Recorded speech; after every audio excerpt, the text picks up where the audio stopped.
ಸಚಿವ ಸ್ಥಾನ ಸಿಕ್ಕಿದ್ದಕ್ಕೆ ಶೋಭಾ ಕರಂದ್ಲಾಜೆ ಸಂತಸವನ್ನ ವ್ಯಕ್ತಪಡಿಸಿದ್ದಾರೆ. ನನಗೆ ಸಚಿವ ಸ್ಥಾನ ಸಿಗಲ್ಲ ಅಂತಾನೆ ಹಬ್ಬಿಸಲಾಗಿತ್ತು. ಮೋದಿ ನನ್ನ ಕೆಲಸವನ್ನ ಗುರುತಿಸಿ ಮತ್ತೆ ನನಗೆ ಅವಕಾಶವನ್ನ ಕೊಟ್ಟಿದ್ದಾರೆ ಅನ್ನೋದು ಸಚಿವೆ ಶೋಭಾ ಕರಂದ್ಲಾಜೆ ಅವರ ಮಾತು. ಯಾಕಂತ ಹೇಳಿದ್ರೆ ಅವರ ವಿರುದ್ಧ ಒಂದಷ್ಟು ವಿರೋಧದ ಅಭಿಪ್ರಾಯಗಳು ವ್ಯಕ್ತ ಆಗಿತ್ತು. ಬಟ್ ಅವರು ಸಂಸದೆಯಾಗಿ ಮತ್ತೆ ಆಯ್ಕೆಯಾಗಿದ್ರು. ಆದರೂ ಕೂಡ ಒಂದಷ್ಟು ಆರೋಪಗಳು ಅವರ ಮೇಲೆ ಕೇಳಿ ಬರ್ತಾ ಇತ್ತು. ಅವರಿಗೆ ಈ ಸಲ ಖಂಡಿತವಾಗ್ಲೂ ಕೂಡ ಚಾನ್ಸ್ ಸಿಗಲ್ಲ ಸಚಿವ ಸಂಪುಟದಲ್ಲಿ ಅನ್ನುವಂತಹ ಮಾತುಗಳು ಕೂಡ ಕೇಳ್ತಾ ಇದ್ವು. ಇವೆಲ್ಲದರ ಬಗ್ಗೆ ಕೂಡ ಮಾತನಾಡಿದ್ದಾರೆ ಸಚಿವೆ ಶೋಭಾ ಕರಂದ್ಲಾಜೆ. ಯಾವ ಖಾತೆ ಕೊಟ್ಟರು ಕೆಲಸ ಮಾಡ್ತೇನೆ, ನನಗೆ ಏನು ಸಿಕ್ಕಿದೆ ಅದರಲ್ಲಿ ಖುಷಿಯಾಗಿದ್ದೀನಿ ಅಂತ ಹೇಳಿ ದೆಹಲಿಯಲ್ಲಿ ಸಚಿವೆ ಶೋಭಾ ಕರಂದ್ಲಾಜೆ ಹೇಳಿಕೆಯನ್ನ ಕೊಟ್ಟಿದ್ದಾರೆ. ನನ್ನ ವಿರುದ್ಧ ಸಾಕಷ್ಟು ವಿಚಾರಗಳ ಬಗ್ಗೆ ಆರೋಪಗಳನ್ನು ಮಾಡಲಾಗಿತ್ತು, ಹಬ್ಬಿಸಲಾಗಿತ್ತು, ನನಗೆ ಸಚಿವ ಸ್ಥಾನ ಸಿಗಲ್ಲ ಅಂತ ಹೇಳಿ. ಬಟ್ ಅವೆಲ್ಲದಕ್ಕೂ ಕೂಡ ಉತ್ತರ ಸಿಕ್ಕಿದೆ ಅಂತ ಹೇಳಿದ್ದಾರೆ. ಕರ್ನಾಟಕದಿಂದ ಒಟ್ಟು 5 ಜನ ಮಂತ್ರಿಗಳು ನಾವು ಪ್ರಮಾಣ ವಚನವನ್ನು ಸ್ವೀಕಾರ ಮಾಡಿದ್ದೀವಿ.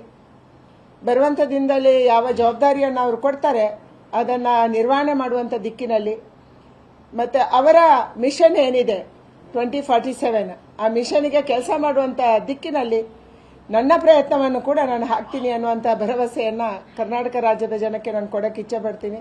ಒಂದು ರಾಜ್ಯಕ್ಕೆ ಈಗಾಗಲೇ 3 ಕ್ಯಾಬಿನೆಟ್ ಸಿಕ್ಕಿದೆ.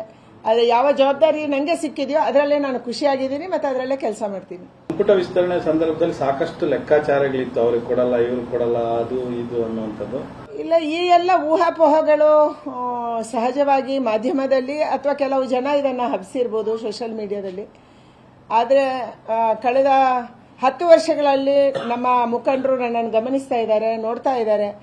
ನನಗೆ ಯಾವ ಜವಾಬ್ದಾರಿಯನ್ನು, ಅದು ಪಕ್ಷದ ಜವಾಬ್ದಾರಿಯನ್ನು ಕೊಟ್ಟಿರ್ಬೋದು, ಚುನಾವಣೆ ಜವಾಬ್ದಾರಿ ಕೊಟ್ಟಿರ್ಬೋದು ಅಥವಾ ಸರ್ಕಾರ ಜವಾಬ್ದಾರಿ ಕೊಟ್ಟಿರೋದು, ಅದರಲ್ಲಿ ಪ್ರಾಮಾಣಿಕವಾಗಿ ಕೆಲಸ ಮಾಡುವಂಥ ಹೆಚ್ಚು ಸಮಯವನ್ನು ಕೊಡುವಂಥ ಪ್ರಯತ್ನವನ್ನು ನಾನು ಮಾಡಿದ್ದೀನಿ. ಅದಕ್ಕಾಗಿ ನನ್ನನ್ನು ಮತ್ತೆ ಕನ್ಸಿಡರ್ ಮಾಡಿರ್ಬೋದು.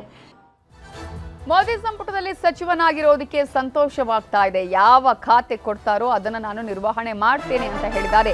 ನವದೆಹಲಿಯಲ್ಲಿ ನೂತನ ಸಚಿವರಾಗಿರುವ ಸೋಮಣ್ಣ ಅವರು ಹೇಳಿಕೆಯನ್ನ ಕೊಟ್ಟಿದ್ದಾರೆ. ಮೋದಿ ಸಂಪುಟದಲ್ಲಿ ಸಚಿವನಾಗಿರೋದಕ್ಕೆ ನನಗೆ ಸಂತೋಷ ಆಗ್ತಾ ಇದೆ.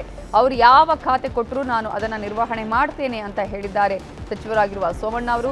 ಮೋದಿ ಹಾಗೆಯೇ ಅಮಿತ್ ಶಾ ಅವರ ಮಾರ್ಗದರ್ಶನದಲ್ಲಿ ನಡೀತೇನೆ. ಮಂತ್ರಿಯಾದ ತಕ್ಷಣ ಊರಿಗೆ ಹೋಗಬೇಡಿ ಅಂದಿದ್ದಾರೆ, ಕೆಲಸ ಮಾಡಿ ಹೋಗಿ ಅಂತಿದ್ದಾರೆ ಅಂತ ಹೇಳಿದ್ದಾರೆ ನೂತನ ಸಚಿವರಾಗಿರುವ ಸೋಮಣ್ಣ ಅವರು. ಇನ್ನು ಇದೇ ವೇಳೆ ದೆಹಲಿಯಲ್ಲಿ ಮಾಜಿ ಸಿಎಂ ಯಡಿಯೂರಪ್ಪ ಅವರನ್ನ ಕೂಡ ನೂತನ ಸಚಿವರಾಗಿರುವ ವಿ ಸೋಮಣ್ಣ ಅವರು ಭೇಟಿ ಮಾಡಿ ಧನ್ಯವಾದ ಸಲ್ಲಿಸಿದ್ದಾರೆ. ಪ್ರಧಾನಿಗಳು ನಿನ್ನೆ ತಾನೇ ಹೇಳಿದ್ದಾರೆ, ಮಂತ್ರಿ ಆದ ತಕ್ಷಣ ಹೋಗಬೇಡಿ, ಕೂತ್ಕೊಂಡು ನಿಮ್ಮ ಕೆಲಸ ಕಾರ್ಯಗಳನ್ನ ಇದು ಮಾಡಿ, ಯಾವ್ಯಾವುದು ಕೆಲಸಗಳು ಯಾವ ಇಲಾಖೆಯಲ್ಲಿ ನಿಮಗೆ ವಹಿಸ್ತಿರೋ ಅದನ್ನು ಪೂರ್ಣಗೊಳಿಸ್ತಕ್ಕಂಥದ್ದಕ್ಕೆ NDA ಸರ್ಕಾರದ ಬಗ್ಗೆ ರಾಷ್ಟ್ರದ ಜನರಿಗೆ ಒಂದು ನಂಬಿಕೆ ಇದೆ. ಆ ನಂಬಿಕೆಯನ್ನು ಉಳಿಸ್ಕೋಬೇಕು ಅನ್ನೋ ಸೂಚನೆ ಕೊಟ್ಟಿದ್ದಾರೆ. ಅಂದ್ರೆ ಚಾರ್ಜ್ ತಗೊಂಡೇ ಹೋಗೋದು, ಚಾರ್ಜ್ ಅಂತ ಅಲ್ಲ, ನೋಡಿಕೊಂಡು ಏನು ಮಾಡಬೇಕು ಏನಂತ ನೋಡಿಕೊಂಡು ತದನಂತರ ಶುಕ್ರವಾರ ಶನಿವಾರ ಭಾನುವಾರ ಇದ್ದೇ ಇರ್ತದೆ. ಆವಾಗ ಬೆಳಗಾವಿ ಲೋಕಸಭಾ ಕ್ಷೇತ್ರದಲ್ಲಿ ಸಚಿವೆ ಲಕ್ಷ್ಮೀ ಹೆಬ್ಬಾಳ್ಕರ್ ಮಗ ಮೃಣಾಲ್ ಸೋತಿರೋದ್ರಿಂದ ಲಕ್ಷ್ಮೀ ಹೆಬ್ಬಾಳ್ಕರ್ ಬೇಸರದಲ್ಲಿದ್ದಾರೆ. ಇದೇ ವಿಚಾರಕ್ಕೆ ಲಕ್ಷ್ಮೀ ಹೆಬ್ಬಾಳ್ಕರ್ ಬಳಿ ಕ್ಷಮೆ ಕೇಳಿದ್ದಾರೆ ಸಿಎಂ ಸಿದ್ದರಾಮಯ್ಯ. ನಿನ್ನೆ ಬೆಳಗಾವಿ ಭಾಗದ ಸಚಿವರಾದ ಲಕ್ಷ್ಮೀ ಹೆಬ್ಬಾಳ್ಕರ್ ಹಾಗೂ ಸತೀಶ್ ಜಾರಕಿಹೊಳಿ ಹಾಗೆ ಚಿಕ್ಕೋಡಿ ಲೋಕಸಭಾ ಕ್ಷೇತ್ರದ ಕಾಂಗ್ರೆಸ್ ಸಂಸದೆ ಪ್ರಿಯಾಂಕಾ ಜಾರಕಿಹೊಳಿ ಸಿಎಂ ಭೇಟಿಗೆ ಬಂದಿದ್ರು. ಆಗ ಲಕ್ಷ್ಮೀ ಹೆಬ್ಬಾಳ್ಕರ್ಗೆ ಸಾರಿ ಅಮ್ಮ ಅಂತ ಸಿಎಂ ಕ್ಷಮೆ ಕೇಳಿದ್ದಾರೆ.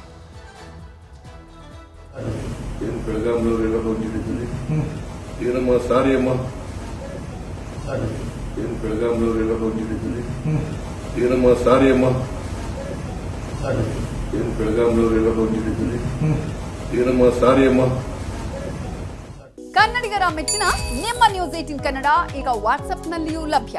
ಕರ್ನಾಟಕ ಮತ್ತು ದೇಶ ವಿದೇಶದ 360 ಡಿಗ್ರಿ ಸುದ್ದಿ ವಿವರವನ್ನ ನೀವು ನಿಮ್ಮ ಕೈ ಬೆರಳುಗಳಲ್ಲಿಯೇ ಪಡೆಯೋದಿಕ್ಕೆ ಈ QR ಕೋಡ್ ಅನ್ನ ಸ್ಕ್ಯಾನ್ ಮಾಡಿ. ನಮ್ಮ ಚಾನೆಲ್ ಅನ್ನ ಫಾಲೋ ಮಾಡಿ, ನೋಟಿಫಿಕೇಶನ್ ಆನ್ ಮಾಡಿ.